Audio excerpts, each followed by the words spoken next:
Hello everyone, I hope you all doing great. तो आज हम बहुत ही इम्पोर्टेंट टॉपिक पे बातचीत करने वाले हैं और उम्मीद करती हूँ कि आपको इस वीडियो के अंत तक बहुत अच्छी जानकारी मिलेगी और ये भी उम्मीद करती हूँ कि आप उसको अपने जीवन में ज़रूर फॉलो करेंगे। तो सबसे पहले हम सभी स्टूडेंट्स की ये प्रॉब्लम हुआ करती है कि हमें जो पढ़ते हैं ना वो हमें याद नहीं होता है। तो उसके कुछ कारण आपको नीचे दिख रहे होंगे लिखे हुए। तो सबसे पहला तो कारण यही है कि रिवीजन की कमी हो जाती है, लैक ऑफ रिवीजन। हम पढ़ने को तो बहुत सारी चीज़ें पढ़ लेते हैं, पर जब रिवीजन की बारी आती है ना तो हमें वो चीज़ बोरिंग लगने लगती है। लगता है कि अरे क्या ही रिवीजन करें, पढ़ते जा रहे दिमाग में कचरा इकट्ठा होता जा रहा है। पर ये नहीं कि उसको सिंक्रोनाइज वे में उसको इकट्ठा करके उसको बढ़िया से किसी दिमाग के फोल्डर में रख लें ताकि वो हमारे हमेशा याद रहे या कुछ टाइम बाद उसे रिवीजन करते रहें। नहीं, हमें ये काम बहुत ही ज़्यादा बोरिंग लगता है। सेकंड है अनलिमिटेड रिसोर्सेज। ये भी बहुत बड़ा एक कह सकते हैं कि बैरियर है। हमारे जो पढ़ते हैं हम उसे याद नहीं रख पाते हैं। जैसे कि आपको लगता होगा कि बहुत सारे पीडीएफ्स कलेक्ट कर ले, बहुत सारी वीडियोस देख ले, बहुत सारे कोचिंग कोर्सेज ले ले, बहुत सारी ऑफलाइन ऑनलाइन जो भी आपको कोचिंग कोर्सेज मिले या टेलीग्राम ग्रुप्स में मिले, तो आप बहुत सारी चीज़ों को इकट्ठा कर लेते हैं। क्या आपको पता है कि अभी आपके फ़ोन्स में, आपके फ़ाइल मैनेजर में आप जाके चेक करिए, कितनी सारी पीडीएफ होंगी जिनको आपने महीनों से नहीं खोला होगा। क्यों? क्योंकि आपको बस कलेक्ट करने की आदत हो गई है, बट आप उसको पढ़ते नहीं हैं। बहुत सारे स्क्रीनशॉट्स आपने लिए होंगे, आपकी गैलरी में अभी भी होंगे, बट आप उसको पढ़ते नहीं हैं। क्यों? क्योंकि आपके पास इतने सारे रिसोर्सेज अवेलेबल हो गए हैं ना कि आप सोचते हैं कि अब कौन सा पढ़ूँ, कौन सा छोड़ दूँ, कौन सा पढ़ूँ, कौन सा छोड़ दूँ। ऐसा तब भी होता है कि जब हम कोई एक सब्जेक्ट लेकर बैठते हैं, चलो मान लो मैथ्स लगा रहे हैं, तो फिर याद आता है अरे यार साइंस नहीं पढ़ा, इंग्लिश नहीं पढ़ी, पॉलिटी नहीं पढ़ी। ऐसे करके तो ये सारी चीज़ें आपको अवॉइड करनी है। अभी हम लोग इसके सोल्यूशन पे भी बात करेंगे। उसके बाद देखिए, नो टेस्ट्स नो प्रैक्टिसेस।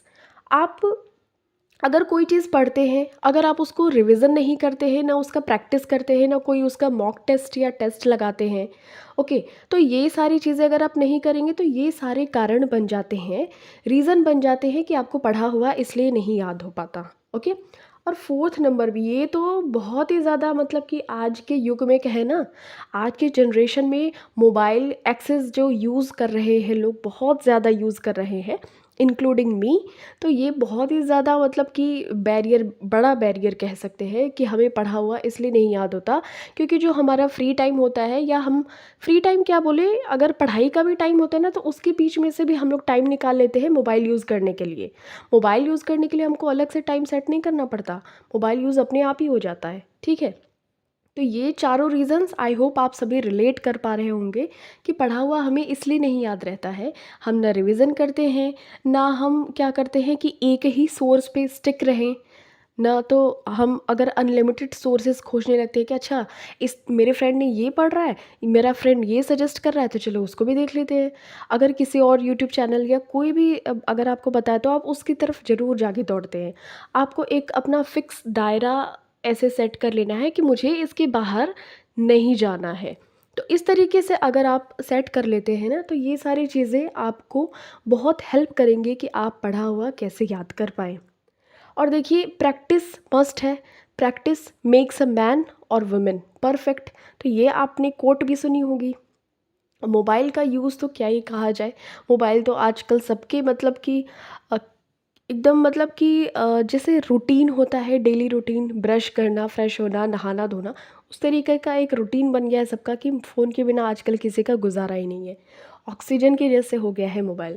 तो इसको भी थोड़ा सा डे बाय डे कोशिश कीजिए कि थोड़ा सा अपने आप को कहीं और इन्वॉल्व करके कि फ़ोन के बजाय मैं ये काम कर लूँ। ओके। तो अब देखिए, हम थोड़े से इसके सॉल्यूशंस के बारे में बात कर लेते हैं। सबसे पहले तो आप देखिए, जो हमने अभी जो कारण डिस्कस किए रीज़न्स, तो उसको उसका सॉल्यूशन यही है कि उसके अपोज़िट काम किया जाए। जैसे कि ज़्यादा से ज़्यादा रिवीज़न। सपोज़ करिए कि आपके पास 1 वीक में 7-8 दिन हो रहे हैं, ठीक है? तो 7 दिन हो रहे हैं, तो आप क्या करिए, सैटरडे और संडे सिर्फ इसीलिए डेडिकेट कर दीजिए कि जो बाकी आपने मंडे से फ्राइडे तक पढ़ा है, उसको सैटरडे और संडे सिर्फ रिवाइज़ करिए, सिर्फ रिवीज़न कीजिए। ओके। नाउ नेक्स्ट देखिए, छोटे-छोटे गोल से सेट कीजिए, बिल्कुल छोटे-छोटे। जैसे कि आपको पता है कि आपकी कैपेसिटी कितनी है, कि आप पर डे कितना पढ़ सकते हैं, ठीक है? पहले स्टार्ट अगर आप कर रहे हैं तो बिल्कुल छोटे से करिए। ऐसा नहीं कि बहुत सारा अगर आप अपने माइंड को बता देंगे कि आज मुझे ये करना है, वो करना है, ये करना है, वो करना है, आपका दिमाग पहले ही सुनते ही थक जाएगा। भाई साहब, इतना हम नहीं कर सकते, क्योंकि हमारी इतनी अभी तक कैपेसिटी नहीं हुई है। अगर हमारी कैपेसिटी रहती तो हमारे अपने दिमाग को समझाने की ज़रूरत ही नहीं पड़ती, ठीक है? तो ये सारी चीज़ें अगर आप सोच के चलेंगे तो आपको थोड़ा-सा ईज़ी हो जाएगा। आप छोटे-छोटे गोल से सेट करिए, उनको कहीं लिखिए, या आपके फ़ोन में एक ऐप आता है कीप नोट्स करके, ऐसे करके मेरे फ़ोन में है, ओके? तो उसमें कुछ लिस्ट वाइज़ आप लिख सकते हैं कि ठीक है, आज मुझे ये काम कंप्लीट करना है। आप ज़्यादा नहीं, मैक्सिमम 2 अपने आप टॉपिक्स लीजिए, किसी भी सब्जेक्ट के हो सकते हैं, ओके? तो ऐसे करके करिए। कितने लोग, देखिए थर्ड जो सेकंड ऑप्शन है यहाँ पे मैंने इसलिए इंक्लूड किया हुआ है, बिकॉज़ देखिए कितने लोग ऐसे होते हैं ना कि वो डेडिकेट करते हैं कि अच्छा पॉलिटी को मैंने 2 घंटे देने हैं, मैथ्स को मैंने 3 घंटे देने हैं या 1 घंटे देने हैं, और फलाना जो भी सब्जेक्ट्स हैं उनको मैंने इतने घंटे देने हैं। बट ऐसे आपको नहीं करना है, ओके? क्यों नहीं करना है? इससे क्या होता है ना कि मतलब आप अगर कोई टॉपिक कर रहे हैं, सपोज़ कोई टॉपिक कर रहे हैं, आपका टाइम आपने देखा अरे चलो ख़त्म हो गया, तो आपका वो जो क्लियर नहीं हो पाता है वो टॉपिक। क्यों?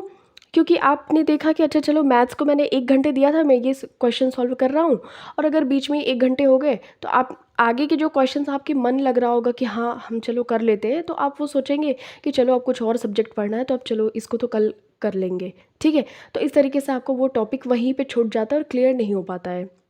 तो आपको क्या करना है बेसिकली, कि जो भी आप सब्जेक्ट पढ़ रहे हैं, कोई एक टॉपिक आप डिसाइड कर लीजिए। आपको मैंने बताया ना कि छोटे छोटे डेली आप गोल्स सेट कीजिए, ओके? तो आप कोई एक टॉपिक डिसाइड कर लीजिए कि आपको ये टॉपिक कैसे भी करके ख़त्म करनी है, और उसके बाद ये मस्ट है, आपको उस टॉपिक का टेस्ट ज़रूर लगाना है, ठीक है? आप कहीं से भी देख लीजिए, आप कोई ऐप यूज़ कीजिए या फिर यूट्यूब पे देखिए, उस टॉपिक को सर्च कीजिए एंड क्वेश्चंस प्रैक्टिस ज़रूर कीजिए। एंड देन आपको एक वीक में सैटरडे एंड संडे ज़रूर निकालना है रिवीजन के लिए, ये बहुत ही इम्पॉर्टेंट है। और इस तरीके से आप कुछ दिनों में अगर आप ऐसे करते हैं ना, तो पाएंगे आप ज़रूर कि आपको बहुत सारी चीज़ें याद हो जा रही हैं, ठीक है? Thank you so much for watching this. मिलते हैं आपसे नेक्स्ट वीडियो में। अगर आपको ये वीडियो पसंद आई हो तो अपने दोस्तों के साथ ज़रूर शेयर कीजिएगा।